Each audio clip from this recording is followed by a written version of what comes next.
52 Traders, episode 37. Use wider stops so you don't get picked off. If you don't use less leverage, you might lose your head and your account will be dead.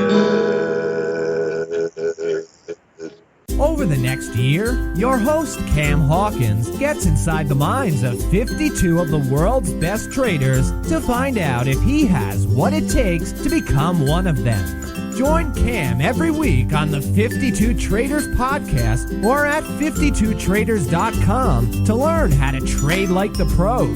This podcast is for educational and entertainment purposes only and is not investment, trading, or financial advice of any kind. Trading is very risky and could lose you all of your capital. Any comments about historical performance are not an indication of future results. Before we kick things off, remember to sign up for my free mini course at automatemytrading.com, where I teach you how to build your very own auto trading robots without touching any code. Simply visit automatemytrading.com and leave your email. What's up, traders? Welcome to another weekly installment of the 52 Traders podcast. And today we're lucky enough to have Dale Pinkert on the show. Dale hails from the US and has been trading since the 70s, where he started out trading in the Chicago Merc and is now running the trading room at livetraders.com. Welcome, Dale, and thanks for joining me here on the 52 Traders podcast this week. Great to be with you, Cam. Are you sure I'm 52? I just actually turned 63. Yeah, so I'll have to change the name. 52 would be great. Anytime you could turn back the clock, but in my mind, I'm still 40 and I'm a warrior, and you really have to have a warrior mentality to be a trader. I tell people that what you really have to do, your approach to the market has to be this, Cam. I've done my work. I have conviction in my work. Go ahead, Mr. Market, prove me wrong. Instead of, I hope this one works. Indeed, and there's so many people do that. I've been a culprit to doing that myself in the past. Right, so Dale, I've mentioned some of your highlights already, and I know that's only a small part of your story. So can you tell the listeners a bit more about you personally and what first attracted you to trading? Well, I graduated from Northern Illinois University in the middle of the cornfields. I had no idea I'd end up in the commodity industry. So I'm from the northern suburbs of Chicago and graduated in a recession in 1975 in the U.S. So with my degree, there really wasn't much available for me in public relations, journalism, and a friend of mine that I went to high school with was working on the floor of the CME, and he invited me to go down there, and I took him up on his offer, and in fact, on my way down there, I got on the L train. That's how, a lot of people get around. Not everyone drives in Chicago. There's a pretty good subway L system. So I get on the train, Cam, and it's funny. I get off at what I thought was the Merc, and I'm walking around and I'm asking people, where's the trading floor? And they're giving me strange looks, trading floor, what are you talking about? So eventually someone said, son, this is the Chicago Merchandise Mart, not the Chicago Mercantile Exchange. So that's where people who are in retail, they have their showrooms and wholesalers show their goods. So having a persistent MO, I got back on the train and found my way to the CME, and I was up in the visitors gallery, and I heard a big roar come off the floor, one of the bigger pits, and that during that time in 75, it was all about meats at the CME. The pork belly pit had gone limit up, and brokers were waving their arms, and I said, wow, this is like financial Disneyland. So my friend got me signed onto the floor, and different brokerage firms had their trading operations on the floor in the old days where they would execute orders with paper. Okay, people would call in or send a teletype, and then a runner would take the order out to the appropriate pit at the appropriate month, and Dean Witter hired me. So that was the beginning. I went to every desk and said, I don't care what you pay me, I just want to learn. So I had the hunger of wanting to learn the hunger of wanting to make money. And thankfully, I didn't care what I was making because my first job in the industry paid $75 a week. So that's how it all started for me. Then I go, well, look, I could tell that the money is in the trading. And I signed up for a course at the CME Technical Analysis course.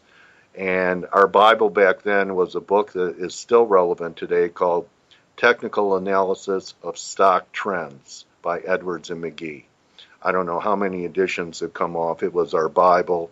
Very classical type technical analysis. You learn about continuation formations and reversal formations and what gaps mean and channels, etc. And then about 4 months later, became a licensed Series 3 broker, and that was the beginning of my brokerage career. But my goal was to someday be a floor trader.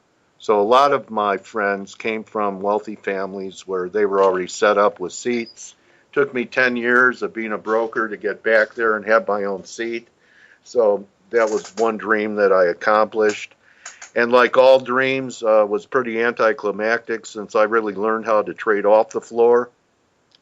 Being in the pit wasn't really for me, and I saw people losing their seats from things called out trades, where you did a 10 or a 20 lot, and you thought that the trade was done, and then you come in the morning, you look at your trade sheet, and you're long an extra 20 or short an extra 20 from earlier the previous day, and you have to cover that trade.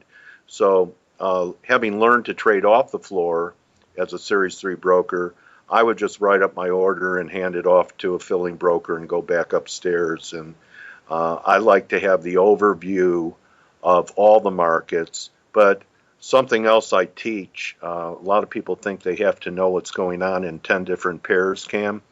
But I knew guys on the floor that never left the cattle pit.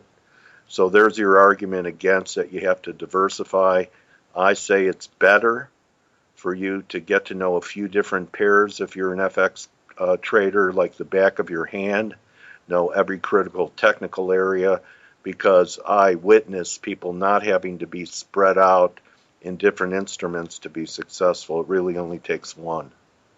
Cool. Great insight there, Dale. And for those listening for the first time, we're about to enter a round I like to call the fundamentals, and this is where I'll be asking Dale to tell us stories that will help you understand what makes him a successful trader. So can you give the listeners some insight into your trading, so your trading style, strategy, those sorts of things? Okay, so that was the first part of the show. Now, to hear the full episode, the best bits, join the family at 52traders.com. They usually go for about 45 minutes to an hour long.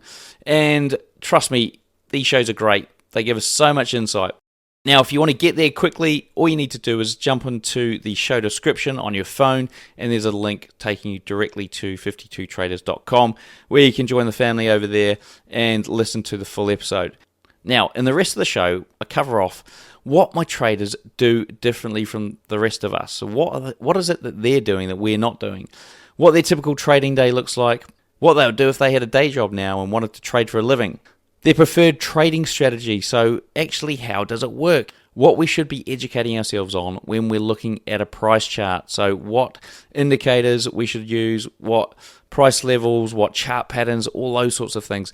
Also, we touch on fundamentals as well, so how do we use news to our advantage? Trading psychology, tips, tricks, techniques, we go through those. Exiting trades, managing trades that you've got running, so we talk about their strategies. They give you strategies for exiting and managing trades. Books to read, websites to visit, all the best ones.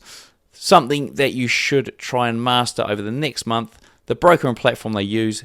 And finally, last but not least, they give us a full trading strategy, so something you guys can try out at home on your PC this week in the markets if you wish. Now, to get the full episode, you need to jump onto 52traders.com, join the family. As I said, it usually goes on for 45 minutes to an hour, and there's a link in the show description, so if you're on your phone, just jump on there, tap the link, and it'll take you straight to 52traders.com. Now, if you're thinking about learning to automate any of your trading, hiring a developer, learning to code, that sort of thing, then before you do that, jump onto my other website, automatemytrading.com. So if you're interested in automating some or all of your trading, then jump onto automatemytrading.com and you'll see me over there.